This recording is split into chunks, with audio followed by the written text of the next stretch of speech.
እንኳን ለሊቀ መላእክት ለቅዱስ ሚካኤል የመታሰቢያ በዓል በሰላም አደረሳችሁ። እንዲሁም በዚች ዕለት ታስበው ለሚውሉ ቅዱሳን ለጻድቁ አባታችን አቡነ ተክለ ሃይማኖት፣ ለእናታችን ለቅድስት ክርስቶስ ሰምራ፣ ለቅዱስ ዮሐንስ አፈወርቅ ዓመታዊ የመታሰቢያ በዓላቸው በሰላም አደረሳችሁ። ከዚህ በመቀጠል የሊቀ መላእክት የቅዱስ ሚካኤል ድርሳኑን እናሰማለን። በስም በአካል በግብር ሶስት ሲሆኑ በመለኮት በአገዛዝ በስልጣን ግን አንድ አምላክ በማለት በአብ በወልድ በመንፈስ ቅዱስ ስም አምነን በግንቦት 12 የሚነበብ የሚጸለይ ኃያልና ክቡር የሚሆን የቅዱስ ሚካኤልን ድርሳን እንጀምራለን።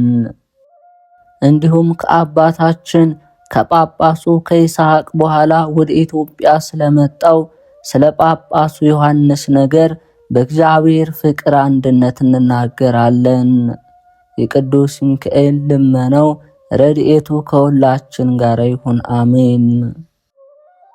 እንደ ሐዋርያው ጳውሎስ ጠንካራ የሆነና እንደ ንጉሥ ቆስጠንጢኖስ ሃይማኖቱ የጸና ምግባሩ የቀና የቆስጠንጥንያ ንጉሥ በሚሆን በቴዎዶስዮስ ዘመን በንጉሡ በአርቃዲዮስ ዘመነ መንግሥት በሊቀ ጳጳሱ በቅዱስ ዮሐንስ ዘመነ ሲመት ታላቅ ተአምር ተደረገ። በዚያ ዘመን የንጉሡ የአርቃዲዮስ ሚስት ንግሥቲቱ ገንዘብ ከመውደዷ የተነሳ በስልጣኗ በመመካት ድሃውን እያስገደደችና እየነጠቀች ብዙ ወርቅና ብር በግምጃ ቤቷ ታከማች ነበር። ጳጳሱ ዮሐንስም አድራጎቷን ሁሉ ተመልክቶ ይመክራትና ይገስጻት ጀመር። እሷ ግን የሚነግራትን ሁሉ ከምንም አትቆጥረውም። ከዕለታት በአንድ ቀን ንግሥቲቱ እንደ ልማዷ የአንዲት መበለት ቦታ ስለቀማች መበለቲቱ ወደ ዮሐንስም ሄዳ አባቴ ሆይ ንግሥት አውዶክስያ የኔን የድሃይቱን ቦታ በግፍ ወሰደችብኝ ብላ ነገረችው። ቅዱስ ዮሐንስም የዝችን የድሃ ቦታ ትመልስላት ዘንድ ልዩ መንፈሳዊ ምክርን ያዘለ ጽሑፍ በደብዳቤ ጽፎ ለንግሥቲቱ ላከባት።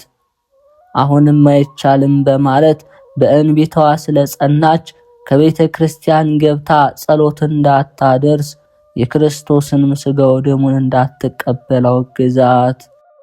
በዚህ ጊዜ ደሟ ፈልቶ ቁጣ ስለተመላባት ስለ ክፉ ስራቸውና ስለ በደላቸው ሁሉ እሱ አውግዞ ከሹመታቸው የሻራቸው ኤጲስቆጶሳትን ሰብስባ ከክርስቲያን ወገን ለይቶኛልና ፍረዱልኝ አለቻቸው። እነሱም ንግሥቲቱን በድፍረት ስለተቃወመ ስደት ይገባዋል በማለት በአንድ ቃል ፈረዱበት። ዳግመኛም ይህ ነገር ለሕሊናዋ እረፍት ስላሳጣት ወደ ቄርሎስ መልእክተኞችን ላከች። ሌሎችንም ብዙ ጳጳሳት ሰብስባ ጳጳሱ ኤጲፋኒዎስንም ማስጠርታ ሊቀ ጳጳሱ ዮሐንስ ከኔ ጋር ሊኖር አይገባውም፣ አስወጥቼ ሰደው ዘንድ ግን አይቻለኝም። ከበጎ ተግባሮቹ ብዙዎቹ ትዝ የሚሉኛሉና።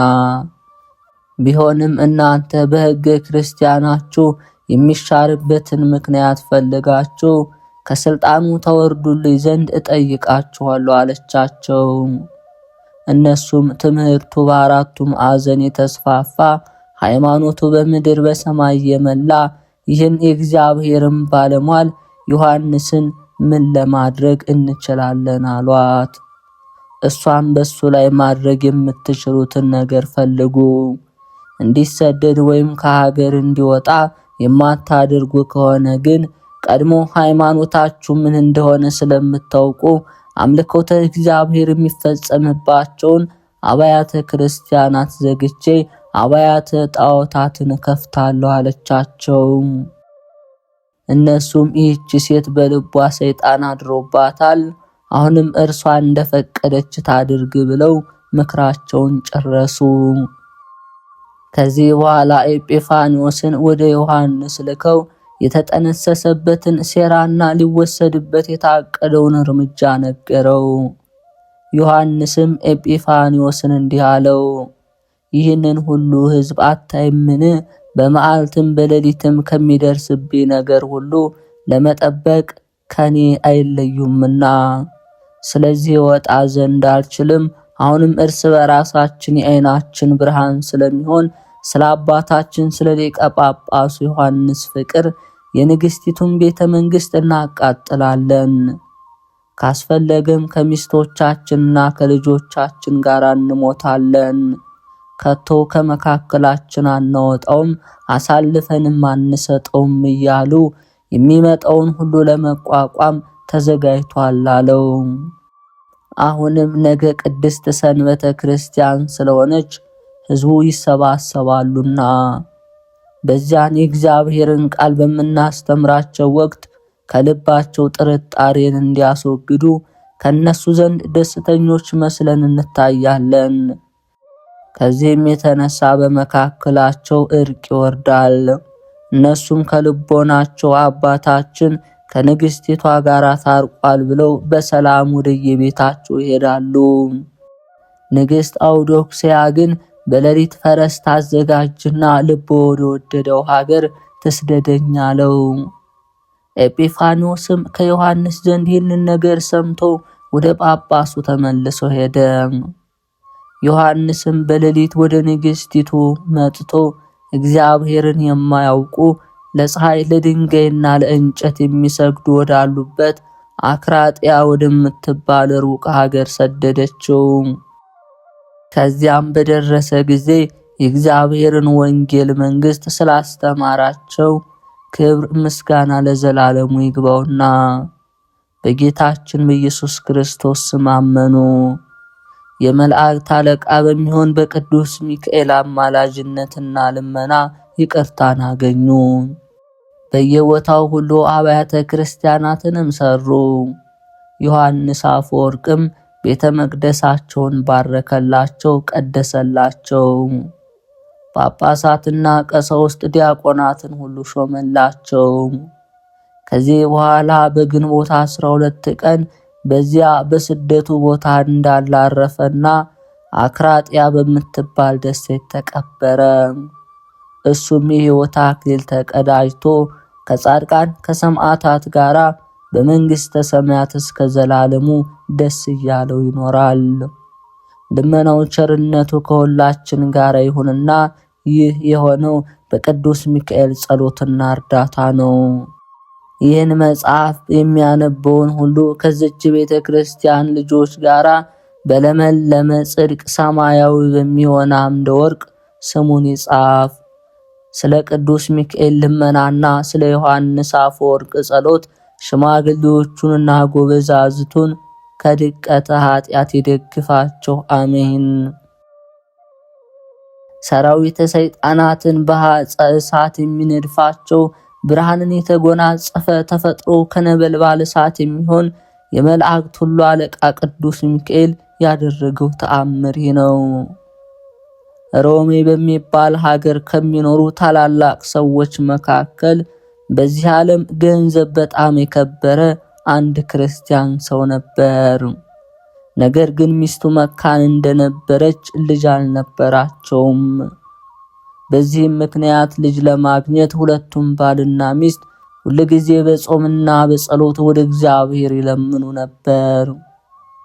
ቅዱስ ሚካኤልም ከፈጣሪያቸው እንዲያማልዳቸው ይማጸኑት ነበር። በዚህ ሁኔታ ሲኖሩ የመላእክት ሁሉ አለቃ የሚሆን የቅዱስ ሚካኤልን በዓሉ የሚከበርበት ኅዳር 12 ቀን ስለደረሰ ሄደው በዓሉን ለማክበር ለመንገድ የሚሆናቸውን ስንቅ ማንኛውንም አስፈላጊ ነገር ሁሉ ካዘጋጁ በኋላ ፍጹም ዋጋቸውን የሚያገኙበት በመሆኑም በማመን ለወደፊቱ የቅዱስ ሚካኤልን የበዓሉን መታሰቢያ ለማድረግ በልቦናቸው ወሰኑ። ከዚህ ሁሉ ዝግጅት በኋላ ያ ሰውዬና ሚስቱ በጉዟቸው ላይ የሚያገለግሏቸውን በወንድና በሴት ባሮቻቸው ታጅበው ጉዟቸውን ቀጠሉ። በጉዞም ላይ ሳሉ የዚያ ሰው ሚስት የቅዱስ ሚካኤልን በዓል ለማክበር የሚጓዙ ሌሎች ክርስቲያን ሰዎችን አየች። ከነሱም መካከል ብዙ ሴቶች ከልጆቻቸው ጋር ይገኙ ነበር። ከነሱም ልጆቻቸውን በጀርባቸው ያዘሉ፣ በእምብርታቸው የታቀፉ፣ በደረታቸው ታቅፈው ጦታቸውን የሚያጠቡ ነበሩ። ይህንንም ባየች ጊዜ በታላቅ ቃል አሰምታ ጮኸች። መሪር እንባንም በማፍሰስ ጽኑ ለቅሶን አለቀሰች። እንዲህም አለች፣ የሕያው እግዚአብሔር ልጅ ጌታዬና አምላኬ ኢየሱስ ክርስቶስ ሆይ የኔን የመጻተኛዋን ጎስቋላ ደካማ የተናቀው የምሆን ባሪያን ልመና ለመስማት አቤቱ ቸል አትበል፣ ፈጥነ ስማኝ እንጂ። አቤቱ ከጥልቁ ልቦናዬ ወደ አንተ ስለምን ጆሮህን ዘንበል አድርገህ ስማኝ፣ ተስፋም አታስቆርጠኝ።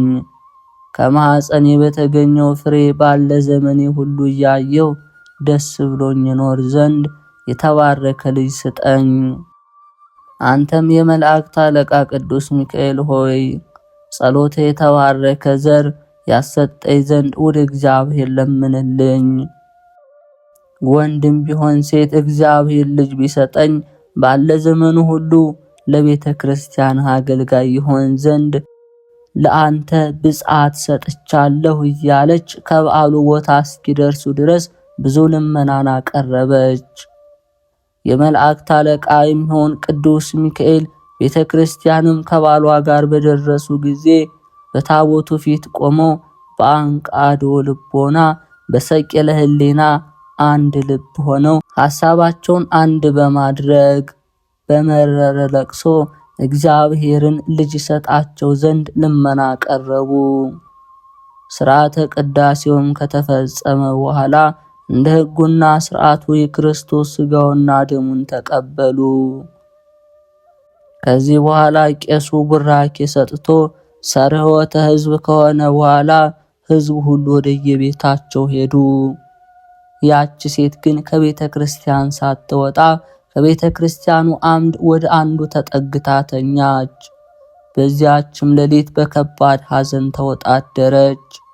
በዚያን ጊዜ ብርሃናዊ መልአክ በራእይ ተገልጾ ሴትዮ ሆይ ከእንግዲህ አትዘኚ፣ እግዚአብሔር ልመናሽን ሰምቶ ሐሳብሽን ፈጽሞልሻል፣ ልጅም ትወልጃለሽ፣ ማኅፀንሽንም ከፍቶልሻል።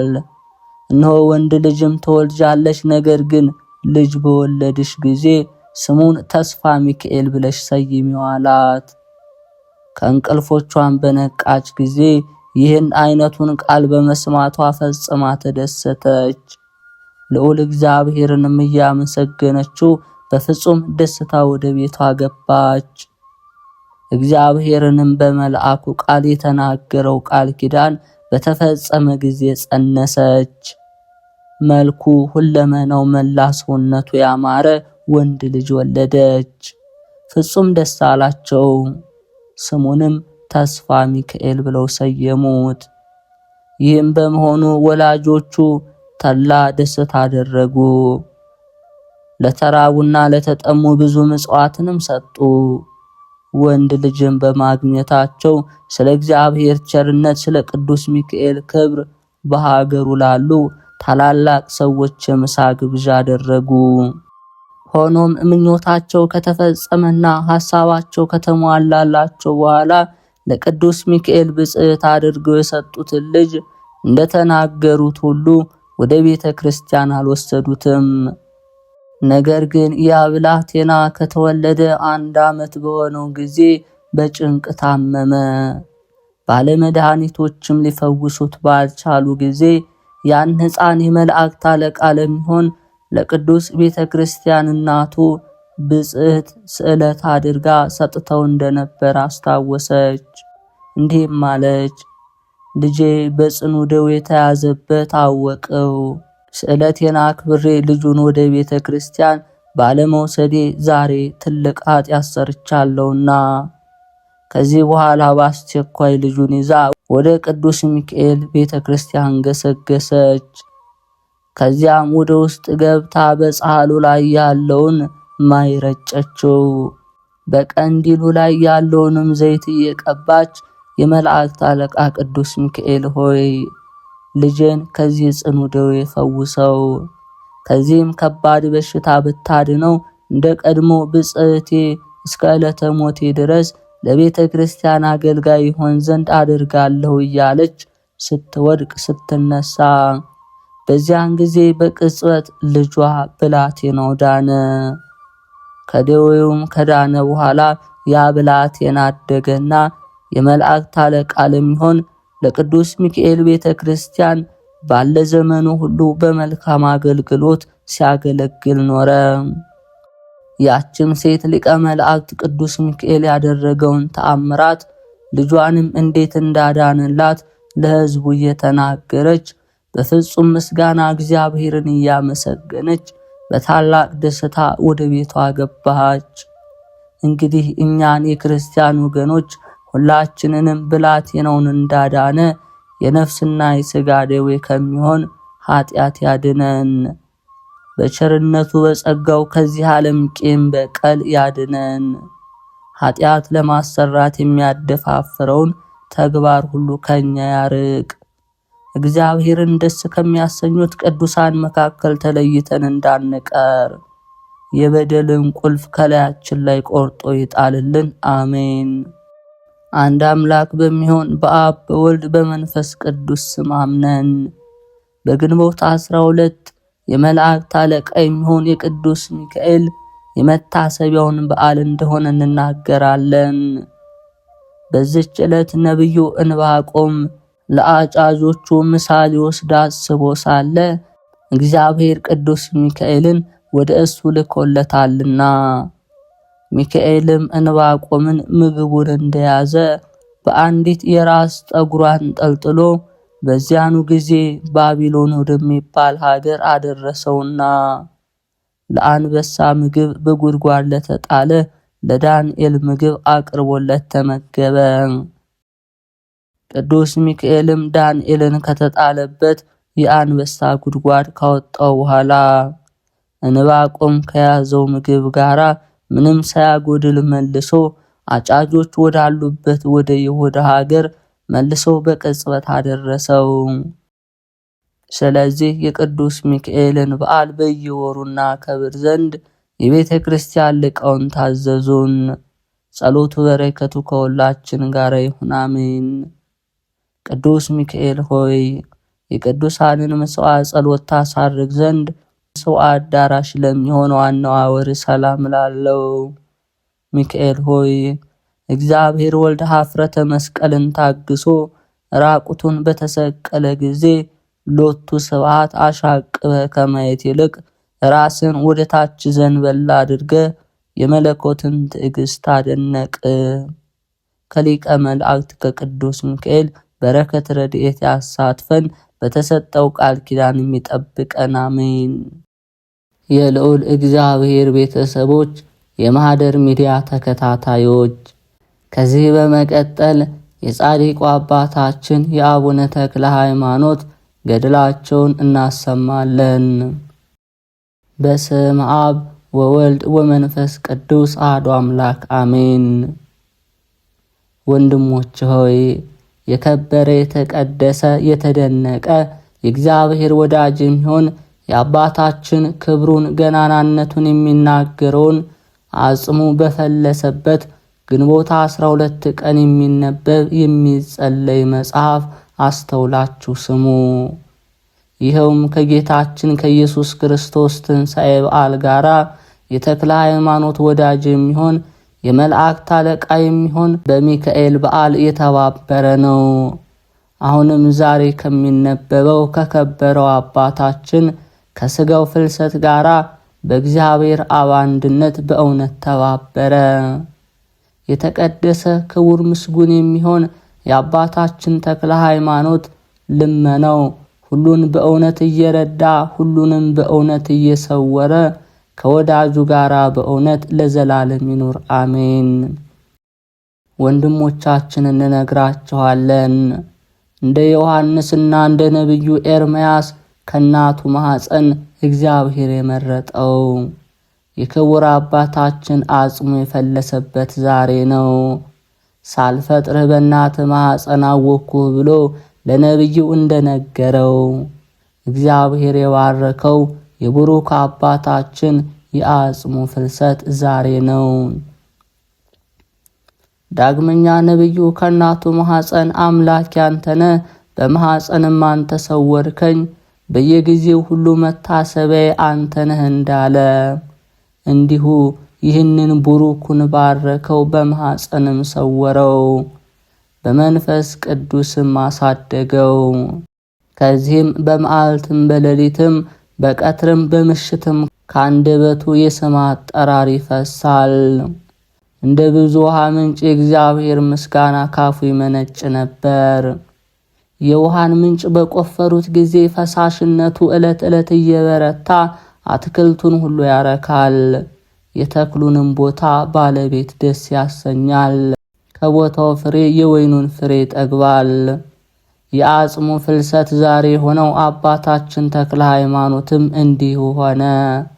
የመለኮት አንድነት መቆፈሪያ ልቡን በከተረውና በቆፈረው ጊዜ በየዕለቱ በየሰዓቱ የፈሳሽነቱ ምንጭ እየበለጠና እየበረታ ይሄዳል። ከኃጢአት መርገም ነፃ ያደርጋታል።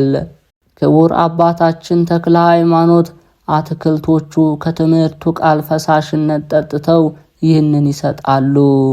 የዚህን የወንጌል መፍሰሻ የአጽሙ ፍልሰት ነው።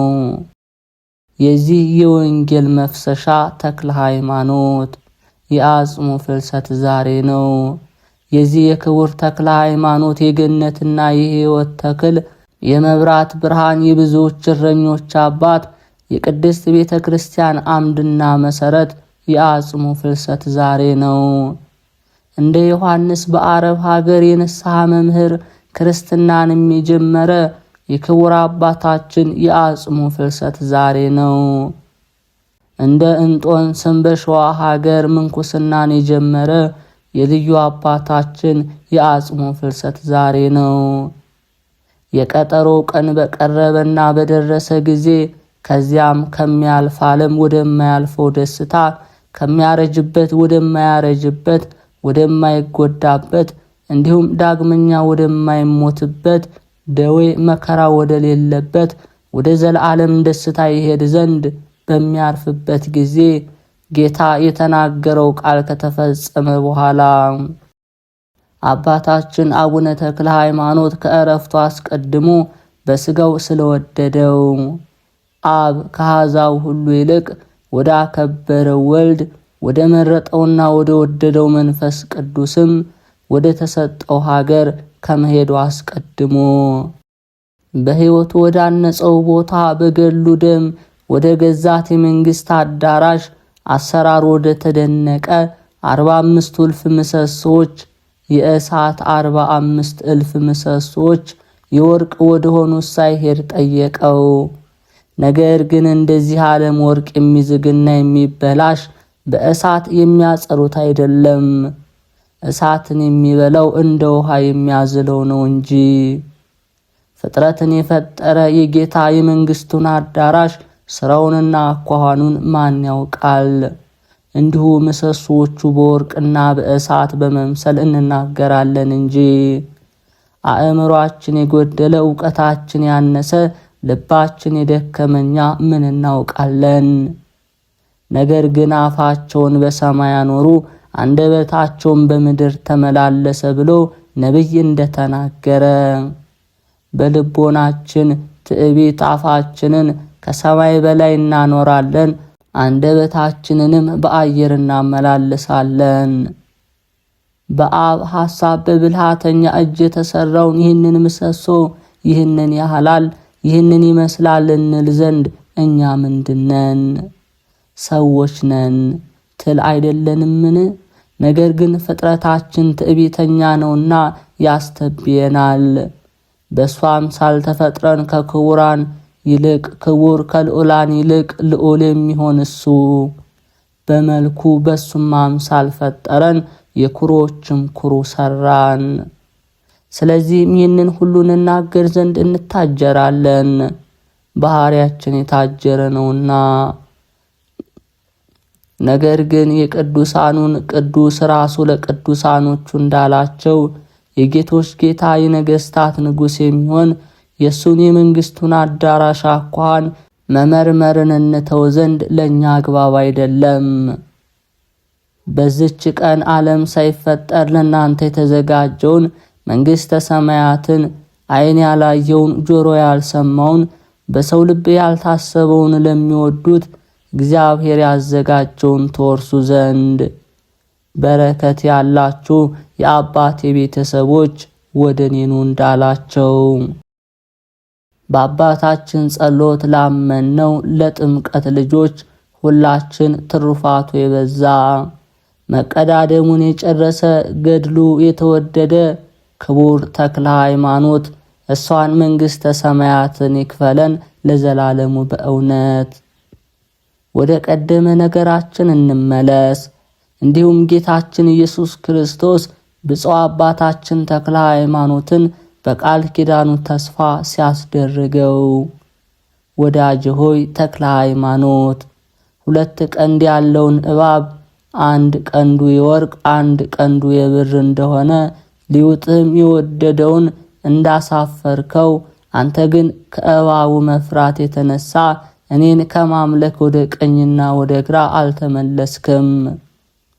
ስለዚህም እኔ ደግሞ ምሰሶቹ ወርቅና የእሳት የሆኑትን ዓይን ያላየውን በሰው ልብ ያልታሰበውን የመንግስቴን አዳራሽ ላንተ ሰጥሃለሁ። ወዳጄ ተክለ ሃይማኖት ሆይ አሁንም እነሆ ዕድሜ ደረሰ፣ ገድልህንም ጨረስክ፣ መልእክትህንም አደረስክ።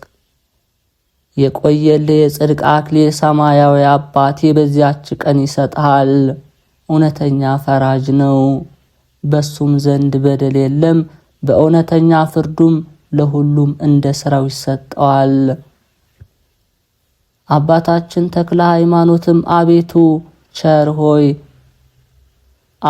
ሆይ ቸር ከሚሆን አባትህ ከባሕሪ ሕይወትህ ከመንፈስ ቅዱስ ጋር አሁንም ዘወትርም ኋላም ለዘላለም በእውነት ምስጋና ይግባህ አለ። ጌታም ዳግመኛ ብፁዕ አባታችንን ወዳጄ ተክለ ሃይማኖት ሆይ ና ከሐዘንህ ደስ ተሰኝና ከድካምህ ዕረፍ፣ ከደዌህ ዳን፣ ገነት ከተከፈተበት ዕረፍት ከተነደፈበት ደዌ መከራ ወደ ሌለበት ወደ ዘላለም ሐሴትና ከድካምህ ዕረፍ አለው። ክቡር አባታችንም አቤቱ ይቅር ባይ ከሚሆን ሰማያዊ አባትህ ከመንፈስ ቅዱስ ከባሕሪ ሕይወትህ አሁንም ለዘወትር ኋላም ለዘላለም በእውነት ላንተ ምስጋና ይግባ። ሕዝቡም ሁሉ አሜን ይበሉ። አባታችን ተክለ ሃይማኖት ጌታዬ ሆይ እንግዲህ ወዲህ በፊት ሞገስ ካገኘው ልመናዬን ስማኝ አለው። ወዳጅ ሆይ በል አደርግልህ ዘንድ የምትወደውን ለምነኝ አለው። ጌታዬ ነፍሴ ከሥጋዬ በተለየች ጊዜ ሚካኤልን ከኔ እንዳይለይ ዘዘው። መልአከ ሞት ወደ እኔ ቀርቦ ነፍሴን እንዳያስደነግጣት፣ እባቡም በመንገዴ እንዳይቆም፣ የእሳቱም ባህር እንዳያስጨንቀኝ፣ የገሃነም መልአክ አብድማልኮስም እንዳያገኘኝ በክንፎቹ ይሸከመኝ ዘንድ በተሻገርኩ ጊዜ ባልደረባ የሚሆን ሚካኤል ላከው። ጌታዬ አሁንም ልጆቼ በዓለም ሁሉ ስምህ በተጠራበት የኔም የባሪያ የኃጢአተኛው ስም በተጠራበት መታሰቢያን የሚያደርጉትን አስባቸው። እንደ ባህር ዳር አሸዋ እንደ ሰማይ ኮከብ ልጆችህን አበዛቸዋለሁ ስላልከኝ ሥጋዬ የሚቀበርበት ቦታ ሆኖ አይበቃቸውምና ከመቃብሬ መንፈስ ቅዱስ አይለይ፣ እስከ ዘላለም በአጥንቴ ላይ ድንቅ ተአምራት ይታይ። በእውነት እስከ ዘላለም ፍጹም ምስጋና ላንተ ነውና አለ። ጌታም መለሰ፣ ወዳጄ ተክለ ሃይማኖት ሆይ እውነት እልሃለሁ ሁሉ እንዳልከው ይሆንልህ። እነሆ መልአኩ ሚካኤል የምክሬ መልአክ የምትወደውን ሁሉ ያድርግልህ። ወዳጄ ተክለ ሃይማኖት ሆይ አትፍራ። በመንገድህም እባቡ አይቆምም። አንተና ሚካኤል ስትመጡ በአየር እንገናኛለን። ከጻድቃንና ከሰማዕታት ሁሉ ጋር ተቀብዬ ወደ መንግሥተ ሰማያት አገባሃለሁ አለው። ክቡር አባታችንም ኃጢአቴን ያልዘከርክ አቤቱ ምስጋና ላንተ ይገባል አለው። ሥጋዬን ደግሞ ወደ መሬት ያገቡ ዘንድ ወዴት ታዛለህ አለው። ጌታም መለሰ፣ ከቁመት ብዛት እግር ከተሰበረበት፣ ደም ከፈለሰበት፣ እንባ ከተንጠባጠበበት፣ ላብህም ከተንጠባጠበበት ከዚያ ይሆን። መቃብርህ የኔም የአባቴም የመንፈስ ቅዱስ ፈቃድ ከዚህ ነው አለው። ክቡር አባታችንም ከኔ በኋላ ለሚነሱ ልጆቼ ይህን ዋሻ ሊበቃቸው ወዴት ይችላል አለው። ጌታም አጥንት ለዘላለም በዚህ የሚኖር አይደለም፣ ነገር ግን ዘመን ይመጣል፣ ከ57 ዓመት በኋላ ከሩቅና ከቅርብ ልጆቼ ይሰባሰባሉ። በዚያችም ሀገር ብዙ ጉባኤ ይሆናል። አጽምህንም ከዚያ ያፈልሳሉ። በስምም ታላቅ ቤተ ክርስቲያን ይሰራል። ሰላሜና ጸጋይም ይህ ዓለም እስኪያልፍ በውስጧ ይኖራል። ክቡር አባታችንም በእውነት ይደረግልኝ አለ። እኛም ደግሞ መጠጊያ ለምትሆነው ለዚች ሀገር ፈጽሞ የሚያማልደውን ይህን ሰው ለሰጠን ቅድመ ዓለም ለነበረ ዓለምን አሳልፎ ለሚኖር ምስጋና ይገባል እያልን ቅድመ ዓለም ለነበረ ዓለምን አሳልፎ የሚኖር እግዚአብሔርን እናመስግነው።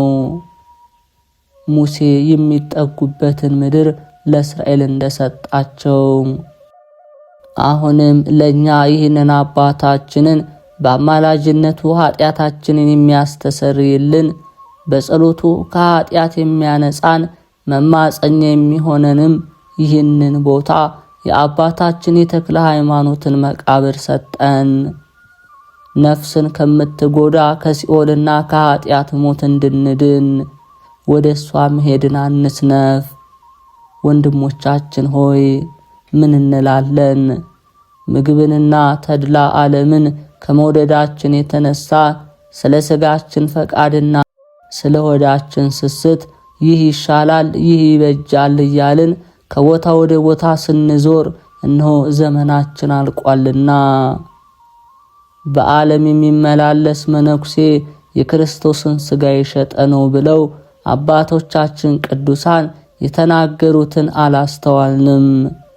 እንጦንስም እንዳለ ከቦታው ከወጣ ወዲያ ፈጥኖ ይሞታል አለ። በሥጋው ብቻ የሚሞት አይደለም፣ በነፍሱ ደግሞ እንደገና ይሞታል እንጂ። ዋናተኛ ባጠመደው ጊዜ ከባህር የወጣ ዓሣ ፈጥኖ እንዲሞት መዳንም እንዳይቻለው እንዲሁ መነኩሴ ደግሞ በዓቱን ካላጸና በቀር መዳን አይቻለውም። እናንተ ወንድሞቼ ወዳጆች ሆይ አስተውሉ። ተስፋ ያላደረጉት እግዚአብሔር ባከበረው በክቡር አባታችን ጸሎት ያላመኑት ከቦታው የወጡት በከንቱ ጠፉ።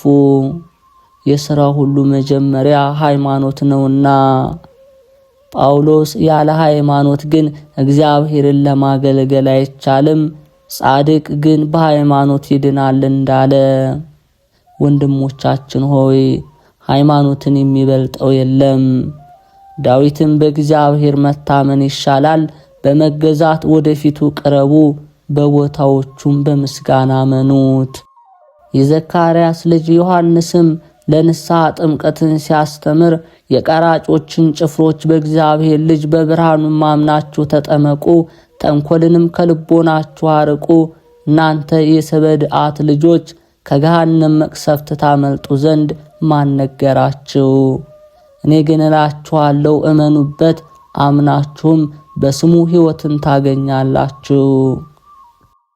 ወደ ቀደመው ነገራችን እንመለስና አባታችን ተክለ ሃይማኖት ካረፈ 57ኛው ዓመት በተፈጸመ ጊዜ የካቲት 19 ቀን ለክቡር አባታችን ሕዝቅያስ ብርሃንን ለብሶ በመንፈቀ ሌሊት ክቡር አባታችን ተክለ ሃይማኖት በሕልም ተነጋገረው። ወዳጄ ሕዝቅያስ ሆይ ሰላም ላንተ ይሁን። ጌታዬ በኋለኛው ዘመን ስለዚህ ስፍራ ልጆች ስጋህን ያፈልሳሉ ያለኝ ዘመን እነሆ ደርሷልና አጥንቴንና ስጋዬን ትዳስስ ዘንድ ጌታዬ እነሆ አንተን መርጧልና ለምን ትዘገያለህ አለ። አሁንም ተነስተ ልጆችን ሁሉ ጥራቸው እስከምፈልስበት ቀን በግንቦት ወር 12 ቀን ይኸውም የእግዚአብሔር የትንሣኤው በዓል ቀን በሚሆን በወዳጁም በቅዱስ ሚካኤልም በዓል ከቅርብ ከሩቅ ይሰብሰቡ። እናንተም በምስጋናና በጸሎት መንፈሳዊ በዓልን አድርጉ። እንደ ዕረፍቴም ቀን ብዙ ምስጋና አድርጉ። እኔ በሞትኩበት ቀን ለምስጋና ሁሉ ጌታ የሰማይ መላእክት ደስ ብሏቸው እንዳመሰገኑ በሰማይ ሳለ ለእግዚአብሔር ምስጋና ይገባዋል፣ በምድርም ሰውን ለወደደው ሰላም ይሁን እያሉ ደስ እንደተሰኙ ለእናንተም ለልጆቼ ደስታቸው እንደ ዕረፍቴ ቀን ይሁን። በዚያች ቀን አባቴ አባቴ ተክለ ሃይማኖት የሚለይ ሁሉ በፍልሰቴ ቀን ይምጣ፣ መንፈሳዊውንም በዓል ያድርግ።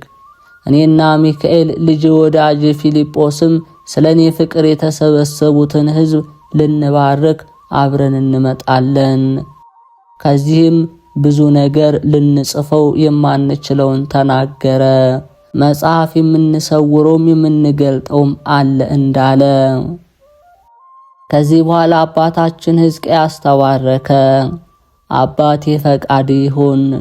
ዳግመኛ አባታችን የምንመጣበትን ጊዜ እወቅ፣ አጥንቴንም በታቦቱ መንበር ፊት 3 ጊዜ አዙረው አለው። ያን ጊዜውንም የጠፋው መብራት ይበራል፣ የምመጣበትንም ጊዜ በዚህ እወቅ። ይህ ምልክት እስከ ዘላለም ይሁን። መምጣትንም በወደዱ ጊዜ የጠፋው መብራት ይበራል፣ የምመጣበትንም ጊዜ ለልጅ ልጅ በዚህ ያውቃሉ። በእውነት ለዘላለም ድንቅ ሰሪውን ያመሰግኑታል። ይህንንም ብሎ ተሰወረበት። አባ ሕዝቅያስም ከዚህ በኋላ ይህንን ይዞ የተበተኑትን ልጆቹን አንድነት እንዲሰበሰቡ በየሀገሩ ሁሉ መልእክተኛ ላከ። የአባታችሁን አጽም ከዋሻችሁ ወደ ታላቁ ቤተ ክርስቲያን ታፈልሱ ዘንድ የተክለ ሃይማኖት ልጆች የምትባሉ ሁላችሁ ኑ ተሰብሰቡ ብሎ ላከ። ይኸውም በአብ በወልድ በመንፈስ ቅዱስ በአባታችን በተክለ ሃይማኖት ፈቃድ ሆነ። ወደ ፍልሰቱ በዓል ዛሬ ያልመጣ በዚያች ቀን አባቴ አባቴ ተክለ ሃይማኖት ሊለው አይገባውም፣ እሱም ልጅ አይለውምና አለ። ይህንን ሰምተው የክቡር አባታችን ተክለ ሃይማኖት ልጆች ከምስራቅ ከምዕራብ ከሰሜንና ከደቡብ ከሩቅና ከቅርብ ቦታ እስኪጠባቸው ተሰበሰቡ። 12ቱ መምህራን ተሰበሰቡ። ከፊልጶስ ጋር የተሾሙ የተሰበሰቡትም መጡ። አባታችን ሕዝቅያስን ተገናኙት። ከዚህም ግንቦት 12 ቀን ያን ጊዜ ሰርቀ ወርሁ ከክፍሎት በዓል ጋር እንደሆነ ይኸውም የጸሎት ሐሙስ ጊዜ የሥርዓተ ፍጻሜ የሚሆን በዓለ ረክብ ነበር። ለደቀ መዛሙርቱ ሥጋው ደሙን ጌታ በሰጣቸው ጊዜ በሚያዝበት በዚያች ሌሊት ጸሎተ ምስጢርንም ሁሉ አደረገ። ከሙታን ከተነሳ በኋላ የቁርባኑን ምስጢር ሥርዓት በረክብ ፈጸመላቸው። የምስጢሩንም ሥርዓት አደሰላቸው። በ40ኛው ቀን ከነሱ ጋር ምሳ ሊያደርግ ደመና ነጥቆ ሰወረው። የሚካኤል በዓል ከክቡር አባታችን ፍልሰት ጋር እንደሆነ በክቡር አባታችን በሕይወቱ ዘመን እንደ ሚዜና እንደ ባልንጀራ ይዋደዱ ነበር። መስዋዕትን በሚያቀርቡበት ጊዜ አባታችን ተክለ ሃይማኖት በየሀገሩ ሁሉ አስተማረ ጊዜ ሚካኤል ህብስቱን ከሰማይ ያመጣል፣ አባታችን ተክለ ሃይማኖት ይቀድሳል። ሚካኤልም እንደ ዲያቆን ተንሥኡ ይላል፣ አባታችንም ሰላም ለኩልክሙ ይላል። ህብስቱንም ፈትቶ የክርስቶስን ንጹሕ ሥጋውን ክቡር ደሙን በስሙ ላመኑት ሕዝብ ይሰጣቸዋል። ስለዚህም የክቡር አባታችን ተክለ ሃይማኖት የፍልሰቱ በዓል ከሚካኤል በዓል ጋር እንደሆነ ለዘላለም በረከታቸውን እግዚአብሔር ይስጠን፣ አሜን። ከዚህ በኋላ 12ቱ መምህራን ተነስተው ከአባታቸው ከሕዝቅያስ ጋር ወደ ዋሻ ሄደው የክቡር አባታችንን መቃብር ቆፍረው ከመግነዙ ጋር የተጣበቀው አጥንቱን አገኙት። በተቀበረ በ57 ዓመት ዕለት የተገነዘ ይመስል ነበር። መዓዛው ሽቶ ይሸታል። በቀኙና በግራው መስቀሎች ተተክለው ነበር። የወረብ ሀገር አኖሪዎስም ገባ። የአባቴን አጥንት በመሸከም ከኔ በፊትስ ከኔ በኋላስ ማን አለ? መስቀሉንም ከተራሱ በኩል አንስቶ ለአባታችን ለሕዝቅያስ ሰጠው። ለማውጣትም በወደዱ ጊዜ አጥንቱ ረገፈ። ከጾም ብዛት የተነሳ በሕይወቱ ዘመን ሥጋው አልቆ ነበርና አባታችን አኖሪዎስም እግዚአብሔር እንዲህ አድርግልኝ ብሎ ማለ። መግነዙንም ሳመው። አዲስ በፍታ አምጥተው አጥንቱንም ጠቅለው በትንሽ ሳጥን አገቡት። መግነዙንም ትንሽ ትንሽ አድርገው ቀደዱት። ብዙ ተአምራትም አደረገ።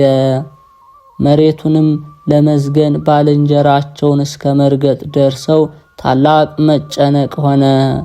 አንዱንም ሰው ጉልበቱን ረግጠው ሰበሩት። የክቡር አባታችንንም መግነዝ ባስነኩት ጊዜ ዳነ። ከዚህ በኋላ ወደ 12ቱ መምህራን ወደ ቤተ ክርስቲያን ገብተው ሳንቃውን ዘርግተው ከሕዝቡ ብዛት የተነሳ መብራት አጥፍተው አጥንቱን 3 ጊዜ በመንበሩ አዞሩት። አባታችንም መጣ፣ መብራቱን በራ። ሚካኤልና ፊልጶስም አባታችን ተከትለውት ነበር። አጥንቱን ሥጋውን እስኪቀብሩ ድረስ በመንበሩ ላይ ተቀመጠ። ሕዝቡም ሁሉ ባርከው በክብር ወደ ሰማይ አረጉ። ከዚህ በኋላ መምህራኑ ተስማምተው በደስታ በዓሉን አክብረው ወደ ቤታቸው ገቡ። በገድሉ ደም የዋጀን ይቅር የሚያሰኘን ኃጢአታችንን የሚያቃልልልን ይህን አባታችን ለሰጠ ለአብ ለወልድ ለመንፈስ ቅዱስ ምስጋናና ቅርብ አብን እናመስግነው፣ ወልድን እናክብረው፣ መንፈስ ቅዱስን እናመስግነው። በእውነት ቅድመ ዓለም የነበረ ዓለምን አሳልፎ የሚኖር አብን እናመስግነው።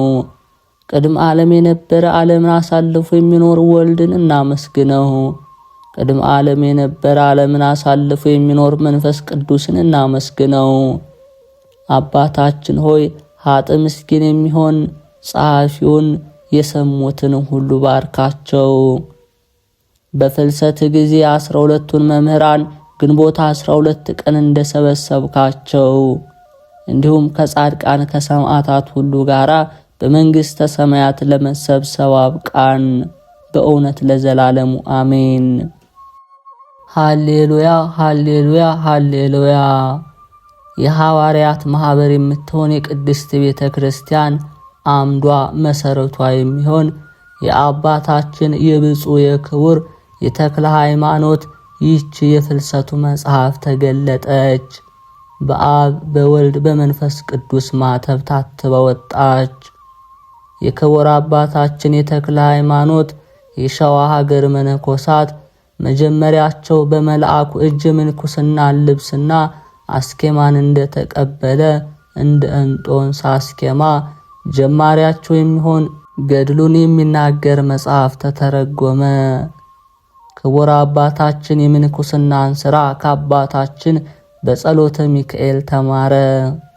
ኢየሱስ ክርስቶስም እንዳዘዘው ቆቡን ከአባ ዮሐኒ ቀሚሱን ከኢየሱስ ሞዓ ተቀበለ። እሱም ደግሞ ለሸዋ ሀገር የምንኩስናን ቀንበር ሰጠ። ስለዚህም ለመነኮሳት ሁሉ አባታቸው ሆነ።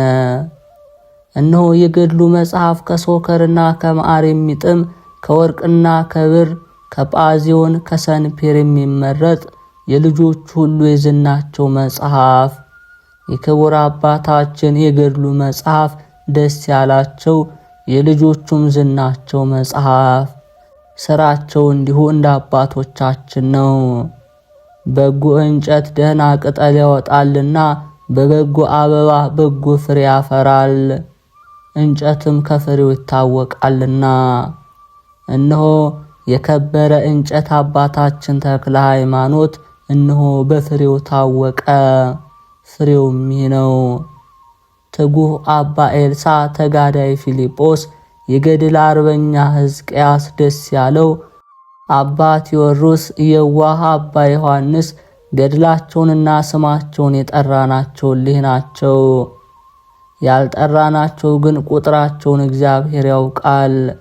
የሰማይን ከዋክብት ማን ቆጠራቸው? የባህርን አሸዋ ማን ሰፈረው? ከእግዚአብሔር ብቻ በቀር። እንዲሁም የብሩክ ተክለ ሃይማኖትን ልጆች ሊቆጥራቸው የሚችል የለም። አሁንም ዘመን ካለፈና ከተረሳ በኋላ ከብዙ ዘመን የክቡር አባታችንን ይህንን የፍልሰቱን የገድሉን መጽሐፍ እግዚአብሔር ገለጸልን። ስለ ቅዱሳን ማህበር ጸሎት፣ በአንድነትም ስለሚኖሩት ጸሎት፣ ከበረሃ ባሉትም ምልጃ የቅዱሳንን ገድላቸውን ስለ መጽሐፍ ሲያወጣ ሲያወርድና ሲያለቅስ ስለነበረው ስለ ብፁዕ ዮሐንስ ዘከማ እንባ እንሆ እግዚአብሔር በብዙ ዘመን ገለጸልን። ይህንን ሁሉ ዘመን ተሰውሮ የኖረበትን ምክንያት እንነግራችኋለን። የቀድሞ አባቶቻችን የሚያልፈውን ዓለም በመናቅ ከተራራ ወደ ተራራ ሲሄዱ ስለነበሩ በእርሳቸው ሥራ እጅ ሌላ በሰራው ሥራ መግባት አልወደዱም ነበርና፣ እነሆ አብ ገለጠልን፣ ወልድ ተረጎመልን፣ መንፈስ ቅዱስ ልብ አስደረገን። አባቴ ሆይ በዚህ በክቡር አባታችን በተክለ ሃይማኖት ጸሎት ንጽሕት የብርሃን እናቱ የሕይወት ወላዲቱ በምትሆን እመቤታችን ጸሎትና አማላጅነት በቅዱሳን ሰማዕታት ሁሉ ማመልከት አስበን በእውነት ለዘላለሙ ለአብ ለወልድ ለመንፈስ ቅዱስ ስግደት ይገባል። ለእኛም እስከ ኋለኛይቱ ትንፋሽ ድረስ ምሕረት በእኛ ላይ ይሁን ለዘላለሙ በእውነት። ለሁላችንም ደግሞ ለሥጋችን ለነፍሳችን መዳኛ ይሁነን። በመላእክት አለቃ በሚሆን በሚካኤል አማላጅነት በዮሐንስ አፈወርቅ ጸሎት ቅዱሳን ሁሉ አምላካችን እግዚአብሔር ይጠብቀን፣ ከቅዱሳኑ በረከት ረድኤትን ያሳትፈን።